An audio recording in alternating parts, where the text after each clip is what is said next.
Obviously, it's so much about the play that you made, the end-to-end. How much tweets, texts, feedback have you gotten from that play?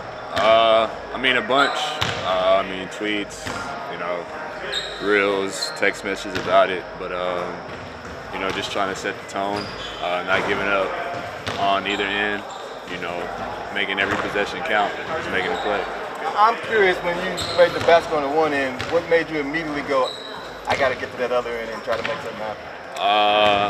Honestly, it was just me, being alert, thinking I was getting back on defense, especially like transition offense. I seen how fast they took the ball out, and, I seen a 2-on-1, 2-on-2 advantage, and I just, made a play. At what point did you feel like, I have a chance to get this shot? As soon as I took off and I seen Mace threw the ball, and I was like, just beat him to the basket, and then, on the other end, just, count the seconds, see how long they had, and then running back. I think plays like that are contagious. For sure. Especially, going into a fourth quarter. Plays like that, just momentum change, for anybody. I think we fed off the energy as well, and, from the crowd, it helped us out. Rebounding the ball really well as well, setting screens on a team like this. How important is that willingness to kind of do dirty work and do things that might not show on the stage?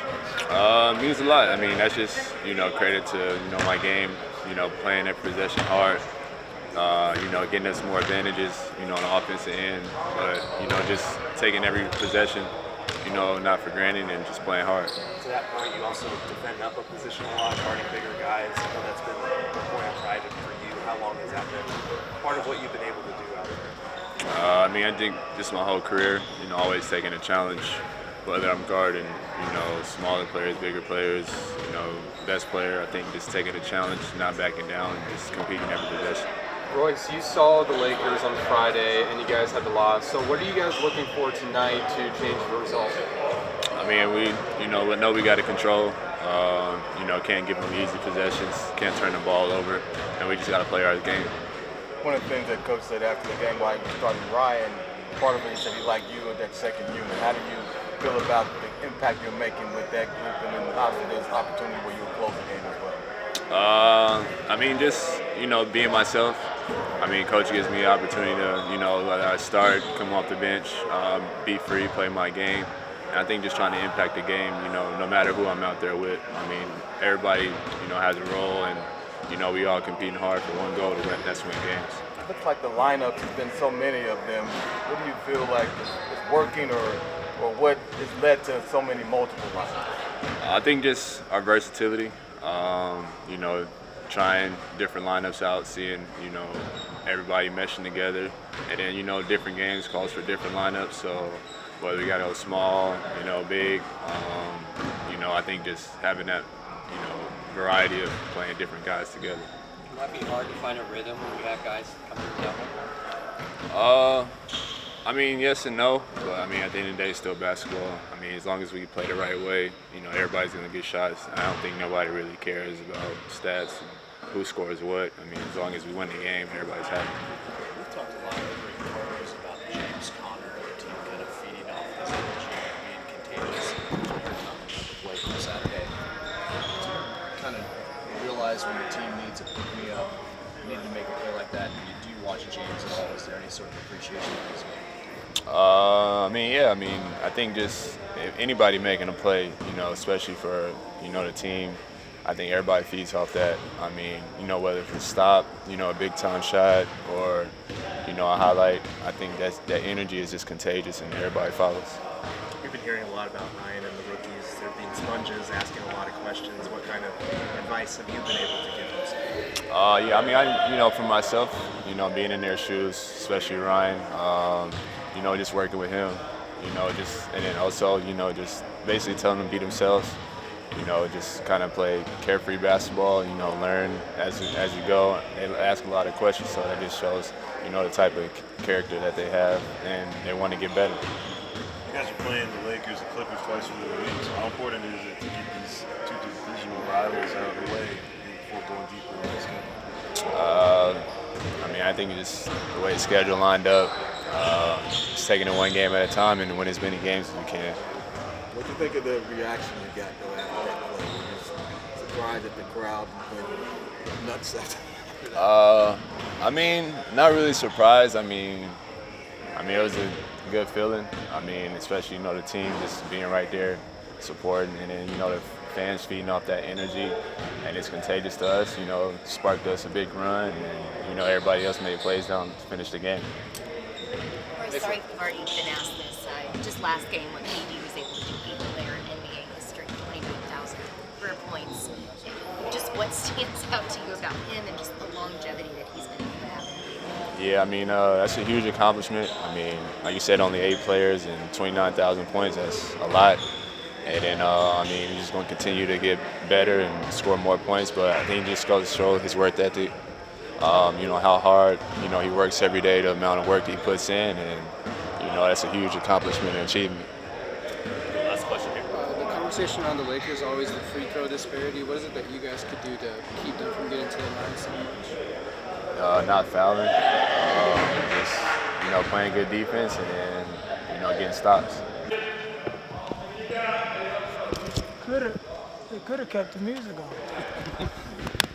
Damion, obviously we talked to you before about the journey being back, but then to play in that first regular season game, what was that like for you? Yeah, it was dope. I mean, just obviously taking everything, day by day. Understand where I've been, where I am presently, and just, go wherever everything takes me. So, it was exciting, for sure. The other thing I had was obviously you had a little injury there, and then you came back from that. They kept you out of the game. I'm just curious when you get over the knee and then something else happens, or you like, or you like, hey, look, man, this is nothing. I'm gonna get past this. It's life. I mean, things gonna happen. It's never gonna be the way it's always, the way you want it to be drawn up. So, it's just a process and just understanding. Like said before, I mean, it hasn't even been 2 months yet of me like playing 5-on-5 basketball. So like my body's still adjusting, traveling, playing. Speed of the game, the intensity ratchets up once you get into actual gameplay. So it's just nicks and necks, and you just got to figure things out and keep it moving. How'd you feel out there? Good. Nice to see one go through. Was it weird seeing play in a different uniform? A little bit, yeah. I mean, we talked a little bit before and a little bit after the game just about, journeys of everything, but, just happy for him. Main thing for him and all my guys that I play with is just like, you want to be happy. And, he's obviously figuring things out there. He's new to the team, but, he likes it. He enjoys it. So for him, of course, it was different seeing him weird seeing him in a different jersey, but shoots it the same, so, When you're getting out there and playing again, does it make you feel like, wow, what if I played for another team? Would I be in the same situation, being able to come back and retain my time with the team? I mean, everyone could say that. There's dreams that we could have of if it was another organization, if it was something else, but like I said before, I'm just appreciative, just grateful that I'm back. And just trying to take it day by day and just understand that wherever it goes, it goes. Not try to think too much of the future or think too much in the past. Just trying to be in the present and enjoy where I am, and pretty happy for where I am at this present time. It seems like Kevin is always having to defend his leadership style, and yet when we talk to you guys always say he sets the standard around here. Why do you think there's always a disconnect about how he goes about leading? I think it's because Kevin's not the most outwardly vocal. He doesn't have the hottest takes. He doesn't have like the whatever you want to call it. People say, his takes that he has on Twitter, which I feel are valid, because he speaks on himself. Like, he doesn't speak about anyone else. He doesn't speak down on anyone. When it comes to the game, he knows the game. And he wants everyone to be aggressive. And I mean, for him, you look at a guy like that doesn't care about the extra stuff. He comes in and he works. And there's different ways to lead. Some people lead by voice, some people lead by doing, and he's an action-based person. But when it comes to the game, he's always willing to give guys encouragement. He continues to give me encouragement. Gives the younger guys encouragement. Talks to the coaches, talks to Book, talks to Brad, talks to Tyus. Just finds different ways, whether it's for him getting into his spot or other guys getting into their spot. So I think it's one of those things where people see that someone is good at a lot of things or really good in what they do. And, whenever you're at the top, people always try to throw stones to try to break you down. But for someone of his stature that's been doing it for as long as he's been doing it, I think he leads in his own way, and I think his leadership style works. What makes him so good? What is it the way that he works? How is that different from like a normal NBA player? What stands out about that? Or is it just the fact that he's at such a high level and yet he's working like someone who's just trying to make his way into the league? Yeah, I mean, if I've been lucky to be with him in 2 separate places and seeing the way he works, whether it's before practice, after practice, if it's 15 minutes, if it's 20 minutes, like he's going like the game is coming up, and that could be at 10 in the morning, at 8 in the morning. Like it doesn't matter for him what time, as long as he's able to come out here and make an impact on the game. I think he reads the game at a high enough level that he's had some success in his career. So I think it's just that. It's just him understanding the game, knowing what he does well, and I think just the work. Like he's a big believer in hard work pays off, and he's in year 17, 18, and he's still working like he's a rookie. You mentioned not paying attention to that outside noise, but maybe what's been the biggest impression that he's left on you so far? Kevin?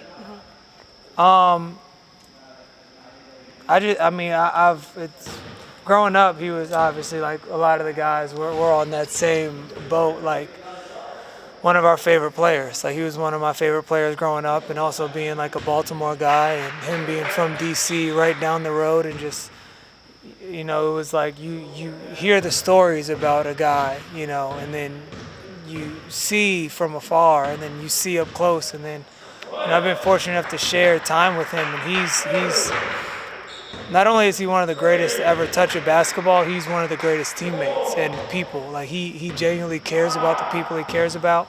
He uplifts everyone,